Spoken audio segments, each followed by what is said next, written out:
10ನೇ ತರಗತಿಯ 15ನೇ ಅಧ್ಯಾಯದಲ್ಲಿ ನಮ್ಮ ಪರಿಸರ ಎಂಬ ವಿಚಾರ ಕೊಟ್ಟಿದ್ದಾರೆ. ಅದರಲ್ಲಿ ಅನೇಕ ವಿಚಾರಗಳು ನಿಮಗೆ ತಿಳಿದಿರುತ್ತೆ. ಆದರೆ ಪರೀಕ್ಷಾ ದೃಷ್ಟಿಯಿಂದ ಮತ್ತು ನೀವು ಸ್ವಲ್ಪ ಹೆಚ್ಚು ಕಲಿಯಲು ಅನುಕೂಲವಾಗಲಿ ಅಂತ ಕೆಲವು ಹೆಚ್ಚು ವಿಷಯಗಳನ್ನು ಕೊಟ್ಟಿದ್ದಾರೆ. ಅದನ್ನು ಇವತ್ತು ನಾವು ನೋಡೋಣ ಬನ್ನಿ. ಅಧ್ಯಾಯದ ಹೆಸರು ಪರಿಸರ ವ್ಯವಸ್ಥೆ ಅಂತ.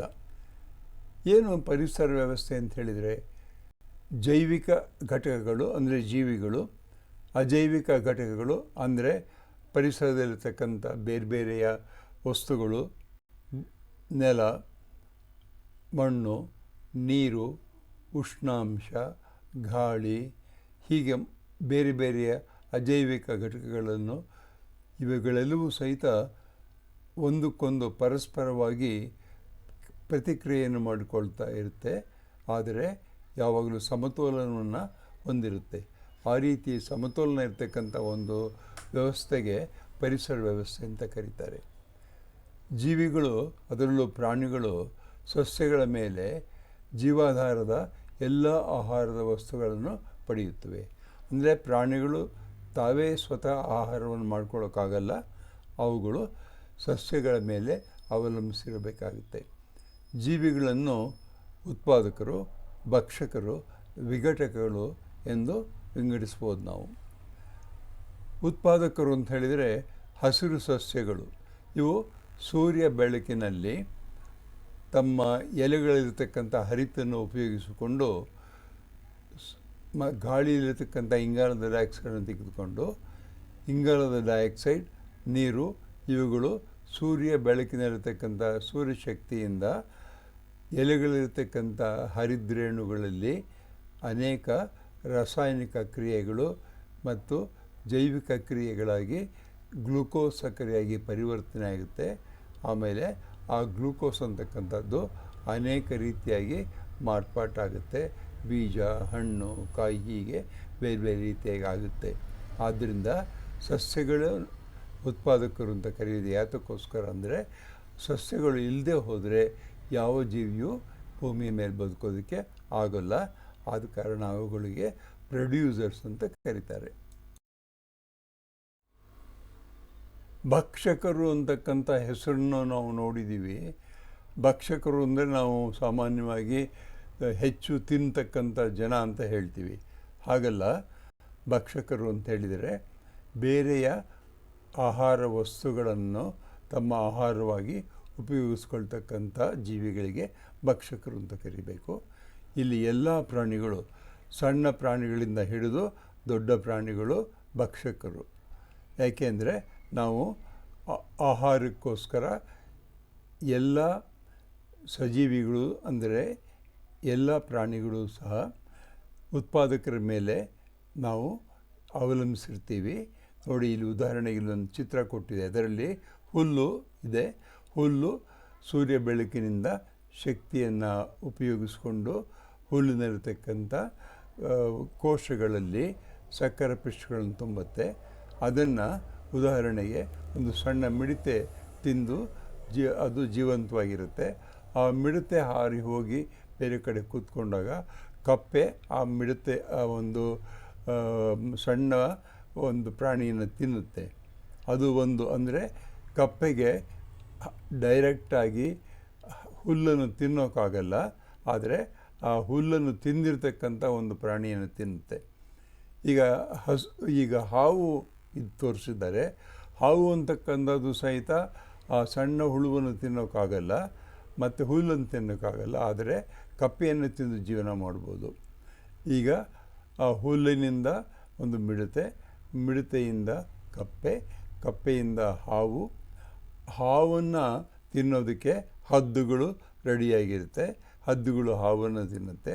ಹದ್ದುಗಳು ನೇರವಾಗಿ ಹುಲ್ಲನ್ನು ತಿನ್ನೋಕ್ಕಾಗಲ್ಲ, ಆದ್ದರಿಂದ ಅವು ಆಗಲ್ಲ. ಮತ್ತು ಇವೆಲ್ಲವೂ ಆದಮೇಲೆ ಸಣ್ಣ ಸಣ್ಣ ಇಲ್ಲಿ ತೋರಿಸಿರ್ತಕ್ಕಂಥ ಒಂದು ಇದೆಯಲ್ಲ, ಕೆಂಪು ಬಣ್ಣದ ಒಂದು ಸಣ್ಣ ಚಿತ್ರ, ಅದು ನಾಯಿ ಕೊಡೆ ಅಂತಕ್ಕಂಥದ್ದು ಹೇಳ್ತಾರೆ. ಅದೇನು ಅಂತ ನಾನು ಆಮೇಲೆ ಹೇಳ್ತೀನಿ. ಅಂದರೆ ಈ ಪ್ರಾಣಿಗಳು ಎಲ್ಲ ತಿಂದು ಸತ್ತು ಹೋದ್ಮೇಲೆ ಅವುಗಳು ಕೊಳೆತು ಹೋಗುತ್ತೆ. ಕೊಳೆತು ಹೋದಾಗ ಅವು ಕೊಳೆತಿನಿ ಅಂತಕ್ಕಂಥ ಸಸ್ಯಗಳು ತಿಂದು ಅವುಗಳನ್ನು ಜೀರ್ಣಿಸ್ಕೊಳ್ಳುತ್ತೆ. ಅಂದರೆ ಪ್ರತಿಯೊಂದು ಸಹಿತ ಭೂಮಿಯಿಂದ ಭೂಮಿಗೆ ಅಂತ ಹೇಳ್ತಾರಲ್ಲ, ಹಾಗೆ ಏನೇ ವಸ್ತುಗಳಾದರೂ ಸಹಿತ ಅದು ಪುನಃ ಮರಳಿ ಭೂಮಿಗೆ ಹೋಗಬೇಕು. ಇಲ್ಲಿ ಕೊಟ್ಟಿರ್ತಕ್ಕಂಥ ಒಂದು ಚಿತ್ರ ಇದೆಯಲ್ಲ, ಅದರಲ್ಲಿ ಹುಲ್ಲು, ಒಂದು ಸಣ್ಣ ಮಿಡತೆ, ಕಪ್ಪೆ, ಹಾವು, ಪಕ್ಷಿ ಇವಕ್ಕೆಲ್ಲವನ್ನು ಸೇರಿಸ್ಕೊಂಡಾಗ ಒಂದು ಆಹಾರ ಸರಪಳಿಯಾಗುತ್ತೆ. ಈ ಸರಪಳಿ ಅಂತಕ್ಕಂಥದ್ದನ್ನು ನಾವು ವಿಶ್ಲೇಷಣೆ ಮಾಡಿದಾಗ ನಾವು ಏನು ಗೊತ್ತಾಗುತ್ತೆ ನಮಗೆ ಅಂತಂದರೆ, ಆಹಾರ ಸರಪಳಿ ಅಂತಕ್ಕಂಥದ್ದು ಬಹಳ ಮುಖ್ಯವಾಗಿರ್ತಕ್ಕಂಥ ಒಂದು ಪರಿಸರದ ಒಂದು ಪ್ರಕ್ರಿಯೆ. ಇದು ನಾನಾ ರೀತಿಯಾಗಿರ್ತಕ್ಕಂಥ ಆಹಾರ ಸರಪಳಿ ಇರುತ್ತೆ. ಎಲ್ಲ ಆಹಾರ ಸರಪಳಿಗಳನ್ನು ಒಟ್ಟಾಗಿ ಸೇರಿಸಿ ನಾವು ನೋಡಿದಾಗ ಅದು ಆಹಾರ ಜಾಲವಾಗುತ್ತೆ. ಅಂದರೆ ಸಾವಿರಾರು ಪ್ರಾಣಿಗಳು ಇದೆ. ಆ ಪ್ರಾಣಿಗಳು ಯಾವ ಪ್ರಾಣಿಗಳನ್ನ ತಿನ್ನುತ್ತೆ ಅಂತ ನಾವು ಹೇಳೋಕ್ಕಾಗಲ್ಲ. ಆದರೆ ಅವು ಎಲ್ಲವನ್ನೂ ಸೇರಿಸಿ ನಾವು ಬರೆದಾಗ ಒಂದು ದೊಡ್ಡ ಬಲೆ, ಆಹಾರದ ಜಾಲವಾಗಿ ಕಂಡು ಬರುತ್ತೆ. ಅದು ಹೇಗೆ ಮಾಡಬೇಕು ಅನ್ನೋದನ್ನು ನಾವು ಹೇಳ್ಬೋದು, ಆದರೆ ಮಾಡೋದು ಸುಲಭ ಅಲ್ಲ. ಅದು ಪುಸ್ತಕಗಳಲ್ಲಿ ಕೊಟ್ಟಿರ್ತಕ್ಕಂಥ, ನೀವು ಆಹಾರ ಜಾಲ ಅನ್ನೋದನ್ನು ಫುಡ್ ವೆಬ್ ಅಂತ ಕರೀತಾರೆ ಇಂಗ್ಲೀಷಲ್ಲಿ. ನೀವು ಇಂಟರ್ನೆಟ್ನಲ್ಲಿ ಅಥವಾ ಕೋಪೈಲೆಟ್ನಲ್ಲಿ ಅಥವಾ ಚಾಟ್ GPT ನೀವು ಫುಡ್ ವೆಬ್ ಅಂತ ಕೊಟ್ಟರೆ ನಿಮಗೊಂದು ಚಿತ್ರ ಬರುತ್ತೆ. ಅದನ್ನು ನೋಡಿ ಕಲ್ತ್ಕೊಳ್ಳಿ. ಆಹಾರ ಸರಪಳಿ ಅಥವಾ ಆಹಾರ ಜಾಲವನ್ನು ನಾವು ವಿಶ್ಲೇಷಣೆ ಮಾಡಿ ನೋಡಿದಾಗ ನಮಗೆ 4 ರೀತಿಯಾಗಿರ್ತಕ್ಕಂಥ ಪೋಷಣ ಸ್ತರಗಳು ಕಂಡುಬರುತ್ತೆ. ಅದಕ್ಕೆ ಟ್ರೋಫಿಕ್ ಲೆವೆಲ್ಸ್ ಅಂತಾರೆ ಇಂಗ್ಲೀಷ್ನಲ್ಲಿ. ಮೊದಲನೇದು ಉತ್ಪಾದಕರು. ಭೂಮಿ ಮೇಲೆ ಇರತಕ್ಕಂಥ ಎಲ್ಲ ಸಸ್ಯಗಳನ್ನು ಉತ್ಪಾದಕರು ಅಂತ ಕರಿಬೇಕು. ಅದಾದಮೇಲೆ ಪ್ರಾಥಮಿಕ ಭಕ್ಷಕರು ಅಂದರೆ ಕೇವಲ ಸಸ್ಯಗಳನ್ನೇ ತಿಂದು ಜೀವನ ಮಾಡ್ತಕ್ಕಂಥ ಸಸ್ಯಾಹಾರಿಗಳು, ಅವು ಪ್ರಾಥಮಿಕ ಭಕ್ಷಕರು. ದ್ವಿತೀಯ ಭಕ್ಷಕರು ಅಂದರೆ ಪ್ರಾಥಮಿಕ ಭಕ್ಷಕರನ್ನು ಆಹಾರವಾಗಿ ಸೇವನೆ ಮಾಡ್ತಕ್ಕಂಥವರು, ಅದು 3ನೇ ಒಂದು ಸ್ತರ. 4ನೇ ಸ್ತರದಲ್ಲಿ ತೃತೀಯ ಭಕ್ಷಕರು ಅಂತ ಹೇಳ್ತಾರೆ. ಅಂದರೆ ಅವು ದ್ವಿತೀಯ ಭಕ್ಷಕರನ್ನು ತಿಂದು ಜೀವನ ಮಾಡಬೇಕಾಗುತ್ತೆ. ಹೀಗೆ ಪರಿಸರದಲ್ಲಿ ನಾವು ಪೋಷಣ ಸ್ತರಗಳನ್ನು ನೋಡ್ಬೋದು. ನೀವು ಅದನ್ನು ಜ್ಞಾಪಕ ಇಟ್ಕೊಳ್ಳಿ. ನಾವು ಆಹಾರ ಸ್ತರದ ಒಂದು ಟ್ರಯಾಂಗಲ್ ರೂಪದ ಚಿತ್ರವನ್ನು ನೋಡಿದ್ದೀವಿ. ಅದನ್ನು ಯಾಕೆ ಆ ರೀತಿ ಟ್ರಯಾಂಗಲ್ ರೀತಿಯಾಗಿ ಬರೆದಿದ್ದಾರೆ ಅಂತ ಹೇಳಿದರೆ, ಅತ್ಯಂತ ಕೆಳಭಾಗದಲ್ಲಿ ಸೂರ್ಯಶಕ್ತಿಯನ್ನು ಉಪಯೋಗಿಸ್ಕೊಂಡು ಬೆಳೆದಿರ್ತಕ್ಕಂಥ ಜೀವಿಗಳು ಜಾಸ್ತಿ ಇರುತ್ತೆ, ಅವುಗಳಲ್ಲಿ ಶಕ್ತಿ ಜಾಸ್ತಿ ಇರುತ್ತೆ. ಕ್ರಮೇಣ ಆ ಟ್ರಯಾಂಗಲ್ ಮೇಲಕ್ಕೆ ಹೋದಾಗೆಲ್ಲ ಚೂಪಾಗುತ್ತೆ. ಚೂಪಾಗೋದ ಅರ್ಥ ಏನಂದರೆ ಅಲ್ಲಿ ಶಕ್ತಿ ಕಡಿಮೆ ಆಗ್ತಾ ಬರುತ್ತೆ. ಅಂದರೆ ಏಕಮುಖವಾಗಿ ಬೆಳವಣಿಗೆ ಆಗುತ್ತೆ. ಶಕ್ತಿ ಮೇಲೆ ಹೋಗ್ತಾ ಇದ್ದಾಗೆಲ್ಲ ಅದರ ಶಕ್ತಿ ಕಡಿಮೆ ಆಗ್ತಾ ಬರುತ್ತೆ. ಅಂದರೆ ಈ ಉತ್ಪಾದಕರು ಕಡಿಮೆ ಆಯಿತು ಅಂತ ಹೇಳಿದರೆ ಬೇರೆ ಎಲ್ಲ ಜೀವಿಗಳು ಸಹಿತ ಕಡಿಮೆ ಆಗಿ ಹೋಗ್ಬಿಡುತ್ತೆ. ಸೊ ಅದರಿಂದ ಈಗ ನಾವು ನೋಡ್ತಿದ್ದೀವಲ್ಲ, ಯಾವುದಾದ್ರು ಒಂದು ಕ್ಷಾಮ ಅಂತ ಬಂದಾಗ ಅನೇಕ ಜೀವಿಗಳು ಸತ್ತೋಗುತ್ತೆ. ಎಸ್ಪೆಷಲಿ ಸಸ್ಯಗಳ ಮೇಲೆ ಆಧಾರವಾಗಿರ್ತಂಥ ಪ್ರಾಣಿಗಳೆಲ್ಲ ಸತ್ತೋಗುತ್ತೆ. ಆಮೇಲೆ ಬೇರೆ ಪ್ರಾಣಿಗಳು ಕಡಿಮೆ ಆಗ್ಬೋದು. ಹೀಗೆ ಶಕ್ತಿ ಒಂದೇ ಕಡೆ ಕೇಂದ್ರೀಕೃತವಾಗಿರುತ್ತೆ. ಅದು ಯಾವುದು ಅಂದರೆ ಉತ್ಪಾದಕರಲ್ಲಿ. ಅದಕ್ಕೆ ಏಕಮುಖ ಶಕ್ತಿಯ ಚಲನೆ ಅಂತ ಕರೀತಾರೆ. ಆಹಾರ ಸರಪಳಿಯಿಂದ ಮಾನವನಿಗೆ ಕೆಲವು ಹಾನಿಕಾರಕ ರಾಸಾಯನಿಕಗಳು ತಲುಪಿ ವಿವಿಧ ಅನಾರೋಗ್ಯ ಆಗ್ಬೋದು. ಅಂದರೆ ಇಲ್ಲೇನು ಅರ್ಥ ಅಂತ ಹೇಳಿದರೆ, ಈಗ ಸಸ್ಯಗಳನ್ನು ಬೆಳೆಸೋದಕ್ಕೋಸ್ಕರ ರೈತರು ಅನೇಕ ರೀತಿಯಾಗಿರ್ತಕ್ಕಂಥ ರಾಸಾಯನಿಕ ವಸ್ತುಗಳನ್ನು ಉಪಯೋಗಿಸ್ತಾರೆ. ಈ ರಾಸಾಯನಿಕ ವಸ್ತುಗಳು ಕೇವಲ ಸಸ್ಯಗಳಲ್ಲಿ ಮಾತ್ರ ಉಳ್ಕೊಳ್ಳಲ್ಲ. ಸಸ್ಯಗಳಲ್ಲಿ ಬೆಳೆದಂಥ ಹಣ್ಣು, ಕಾಯಿ, ಫಲ, ಧಾನ್ಯ ಇವೆಲ್ಲವುಗಳಲ್ಲೂ ಸಹಿತ ಈ ರಾಸಾಯನಿಕ ವಸ್ತುಗಳು ಸೇರ್ಕೊಂಡ್ಬಿಡುತ್ತೆ. ಆ ರಾಸಾಯನಿಕ ವಸ್ತುಗಳನ್ನು ನಾವು ಭಕ್ಷಣೆ ಮಾಡ್ತೀವಿ. ನಮಗೆ ಗೊತ್ತಿಲ್ಲದೆ ನಾವು ತಿಂತೀವಿ. ಆಗ ಅದೇನಾಗುತ್ತೆ ಅಂದರೆ ಒಂದು ಕಡೆಯಿಂದ ಇನ್ನೊಂದು ಕಡೆಗೆ, ಬೇರೆ ಬೇರೆ ಕಡೆಗೆ ಆಹಾರದ ಸರಪಳಿಯ ಮೂಲಕ ಹೋಗುತ್ತೆ. ಅದಕ್ಕೆ ನಾವೇನು ಕರಿತೀವಿ ಅಂದರೆ ಜೈವಿಕ ಸಂವರ್ಧನೆ ಅಂತ ಕರಿತೀವಿ, ಅಥವಾ ಬಯಲಾಜಿಕಲ್ ಆ್ಯಂಪ್ಲಿಫಿಕೇಷನ್ ಅಂತ ಕರಿತೀವಿ. ಪ್ರತಿ ಪೋಷಣಾಸ್ತ್ರದಲ್ಲಿ ವಿಘಟನೆ ಆಗದೆ ಕ್ರಮೇಣ ಈ ರಾಸಾಯನಿಕ ವಸ್ತುಗಳು ಜಾಸ್ತಿಯಾಗಿ ಮನುಷ್ಯನನ್ನು ಸೇರ್ತಕ್ಕಂಥ ಒಂದು ಕ್ರಿಯೆ ಇದೆಯಲ್ಲ, ಅದೇ ಬಯಲಾಜಿಕಲ್ ಆ್ಯಂಪ್ಲಿಫಿಕೇಷನ್ ಅಂತ. ಇದನ್ನು ತಪ್ಪಿಸೋದಕ್ಕೋಸ್ಕರ ಇತ್ತೀಚೆಗೆ ಗ್ರೀನ್ ಮೆನ್ಯೂರ್ ಅಂತ ಹೇಳ್ತೀವಲ್ಲ, ಅದನ್ನು ಉಪಯೋಗಿಸ್ತಾರೆ. ಅಂದರೆ ಸಸ್ಯಗಳು ಅವೆಲ್ಲ ಕೊಳೆತಾಗ ಬರ್ತಕ್ಕಂಥ ಒಂದು ಉಪಯುಕ್ತವಾದ ಗೊಬ್ಬರವನ್ನು ಉಪಯೋಗಿಸೋದು ಒಳ್ಳೆಯದು ಅಂತ ತೀರ್ಮಾನ ಮಾಡಿದ್ದಾರೆ. ಮಾನವನ ಚಟುವಟಿಕೆ ಪ್ರಪಂಚದಲ್ಲಿ ಇತ್ತೀಚೆಗೆ ತುಂಬ ವಿಭಿನ್ನವಾಗಿ ನಡೀತಾ ಇದೆ. ಈ ಕಾರಣದಿಂದಾಗಿ ಪರಿಸರದಲ್ಲಿ ಅನೇಕ ಏರಿಳಿತಗಳು ಕಂಡುಬರುತ್ತೆ. ಈಗ ನಾವು ನೋಡ್ತಾ ಇದ್ದೀವಿ, ನಮ್ಮ ಚಟುವಟಿಕೆ ಎಂದರೇನು, ನಾವು ಆಹಾರ ತಿನ್ನುವುದರಲ್ಲಿ ಬಹಳ ಬದಲಾವಣೆ ಮಾಡ್ಕೊಂಡಿದ್ದೀವಿ, ಬಟ್ಟೆ ಹಾಕ್ಕೊಳ್ಳೋದ್ರಲ್ಲಿ ಬದಲಾವಣೆಗಳಾಗಿದೆ, ಮತ್ತು ಏರ್ ಕಂಡೀಷನನ್ನು ಜಾಸ್ತಿ ಉಪಯೋಗಿಸ್ತಾ ಇದ್ದೀವಿ, ರೆಫ್ರಿಜಿರೇಟರ್ಗಳನ್ನ ಜಾಸ್ತಿ ಉಪಯೋಗಿಸ್ತಾ ಇದ್ದೀವಿ, ಮನೆಯಲ್ಲಿ ಹೀಟರ್ಗಳನ್ನ ಜಾಸ್ತಿ ಉಪಯೋಗಿಸ್ತಾ ಇದ್ದೀವಿ, ಎಲೆಕ್ಟ್ರಿಕಲ್ ಇಂಪ್ಲಿಮೆಂಟ್ಸನ್ನ ಉಪಯೋಗಿಸ್ತಾ ಇದ್ದೀವಿ, ಆಟೋಮೊಬೈಲ್ಸ್ನ ಉಪಯೋಗಿಸ್ತಾ ಇದ್ದೀವಿ. ಹೀಗೆ ಭೂಮಿ ಮೇಲೆ ಎಂದೂ ಇಲ್ಲದ ವಸ್ತುಗಳನ್ನು ಹಾಕಿ ಅವುಗಳನ್ನು ಉಪಯೋಗಿಸ್ತಾ ಇದ್ದೀವಿ. ಅಂದರೆ ನಮ್ಮ ಚಟುವಟಿಕೆ ಬೇರೆ ರೀತಿಯಾಗಿದೆ. ಈ ಕಾರಣದಿಂದಾಗಿ ವೈಪರೀತ್ಯವಾಗಿ ಕಾಡ್ತಾ ಇದೆ. ಮಳೆ ಬರದೇ ಇರೋ ಕಡೆ ಮಳೆ ಬರ್ತಾ ಇದೆ. ನಾವು ಮರುಭೂಮಿಯಲ್ಲಿ ಮಳೆಯನ್ನೇ ಕೇಳಿದ್ರೆ ಅದಕ್ಕೆ ಮರುಭೂಮಿ ಅಂತ ಕರೀತಿದ್ರು. ಆದರೆ ಇತ್ತೀಚೆಗೆ ಮರುಭೂಮಿಯಲ್ಲಿ ಫ್ಲಡ್ಸ್ ಬರ್ತಾ ಇದೆ. ಅಂದರೆ ಮರುಭೂಮಿಯಲ್ಲೂ ಸಹಿತ ಹೆಚ್ಚು ಮಳೆಯಾಗಿ ಕೊಚ್ಚಿ ಹೋಗುವ ಪರಿಸ್ಥಿತಿ ಬರ್ತಾ ಇದೆ. ನಾವು ನೋಡ್ತಾ ಇದ್ದೀವಿ ಇತ್ತೀಚೆಗೆ ಸೌದಿ ಅರೇಬಿಯಾದಲ್ಲಿ ಮತ್ತು ಅಮೆರಿಕಾದಲ್ಲಿ ಅನೇಕ ಕಡೆಗಳಲ್ಲಿ ದೊಡ್ಡ ಮಳೆಗಳು ಬಂದು ಭೂಮಿ ಫ್ಲಡ್ಸ್ ಅಂತ ಹೇಳ್ತಾರಲ್ಲ, ಫ್ಲಡ್ಸ್ ಅಂತಕ್ಕಂಥದ್ದು ಬಂದು ಅನೇಕ ಕಾರು, ಲಾರಿ, ಮನೆಗಳನ್ನು ಒಡೆದು ನಾಶ ಮಾಡ್ತಾ ಇದೆ. ಇವೆಲ್ಲವೂ ಸಹಿತ ನಮ್ಮ ಚಟುವಟಿಕೆಗಳಿಂದ ಆಗಿರ್ತಕ್ಕಂಥ ಪರಿಣಾಮ. ಜೊತೆಗೆ ಈ CFC ಅಂತಕ್ಕಂಥ ಇನ್ನೊಂದು ಒಂದು ಹಾನಿಕಾರಕ ವಸ್ತು ಇದೆ. ಫ್ಲೋರೋ ಕಾರ್ಬನ್ ಅಂತ ಕರೀತಾರೆ ಅದನ್ನು. ಅಂದರೆ ಈ ಒಂದು ವಸ್ತುವನ್ನು ರೆಫ್ರಿಜಿರೇಟರ್ಗಳಲ್ಲಿ ಮತ್ತು ಏರ್ ಕಂಡೀಷನರ್ಗಳು ಉಪಯೋಗಿಸ್ತೀವಿ. ಇತ್ತೀಚೆಗೆ ಏರ್ ಕಂಡೀಷನ್ ನೋಡಿ, ಕಾರುಗಳಲ್ಲಿ ಏರ್ ಕಂಡೀಷನ್ ಇದೆ, ಮನೆಗಳಲ್ಲಿ ಏರ್ ಕಂಡೀಷನರ್ ಇದೆ. ಹೀಗೆ ಎಲ್ಲೆಲ್ಲಿ ಹೋದರೂ ಏರ್ ಕಂಡೀಷನರ್ ಕಂಡು ಬರ್ತಾ ಇದೆ. ಅವುಗಳಲ್ಲಿ ಮೊದಲು ಈ CFC ಅಂತ ಗ್ಯಾಸ್ ತುಂಬ್ತಾಯಿದ್ರು.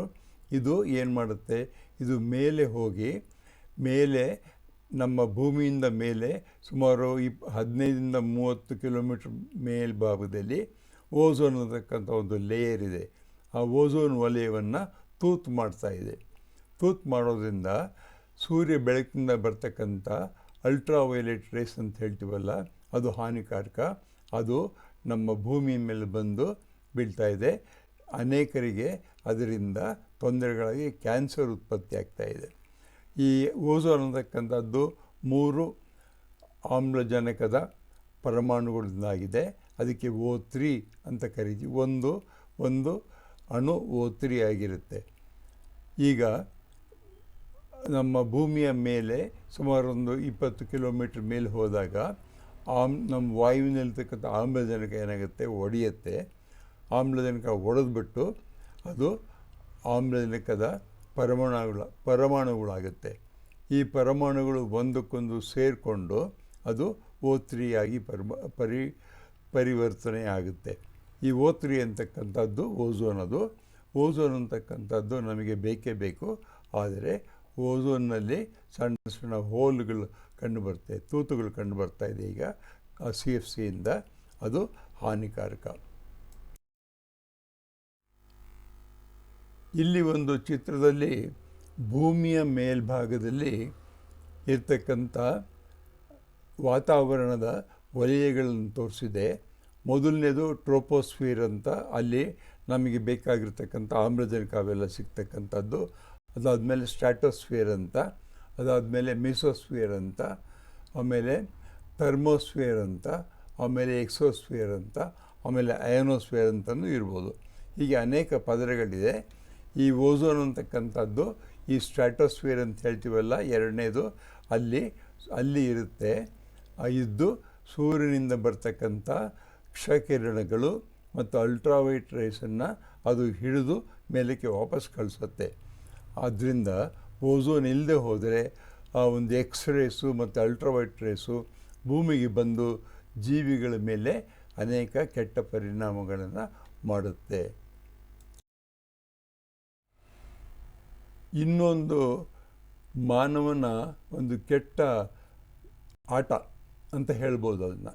ಯಾಕೆ ಅಂದರೆ ಎಲ್ಲ ವಸ್ತುಗಳಿಗೂ ಇವತ್ತಿನ ದಿವಸ ಪ್ಲಾಸ್ಟಿಕ್ ಪೇಪರು ಅಥವಾ ಪ್ಲಾಸ್ಟಿಕ್ಕಿನ ಬಕೆಟ್ಟು, ಪ್ಲಾಸ್ಟಿಕ್ಕಿನ ಕಾಫಿ ಮಗ್ಗು, ಪ್ಲಾಸ್ಟಿಕ್ಕಿನ ತಟ್ಟೆ, ಎಲ್ಲದಕ್ಕೂ ಪ್ಲಾಸ್ಟಿಕ್ಕನ್ನು ಉಪಯೋಗಿಸ್ತಾ ಇದ್ದೀವಿ. ಬಟ್ಟೆಗಳು ಸಹಿತ ಪ್ಲಾಸ್ಟಿಕ್ನಿಂದ ಮಾಡಿರ್ತಾರೆ. ಈ ರೀತಿಯಾಗಿರ್ತಕ್ಕಂಥ ಪ್ಲಾಸ್ಟಿಕ್ ಅಂತಕ್ಕಂಥದ್ದು ತ್ಯಾಜ್ಯ ವಸ್ತು. ಅದನ್ನು ಬಿಸಾಕ್ತೀವಿ. ಪ್ರತಿನಿತ್ಯ ಟನ್ಗಟ್ಟಲೆ ಪ್ಲಾಸ್ಟಿಕ್ ಹೋಗಿ ಬಿದ್ದಿರುತ್ತೆ.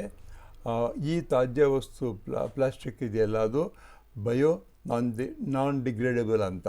ಅಂದರೆ ಅದು ಜೈವಿಕ ವಿಘಟನೆಗೆ ಆಗೋಲ್ಲ, ಅದು ಒಡೆಯೋದಿಲ್ಲ. ಪ್ಲಾಸ್ಟಿಕ್ಕು 50 ವರ್ಷ ಆದರೂ ಹಾಗೆ ಉಳ್ಕೊಂಡಿರುತ್ತೆ.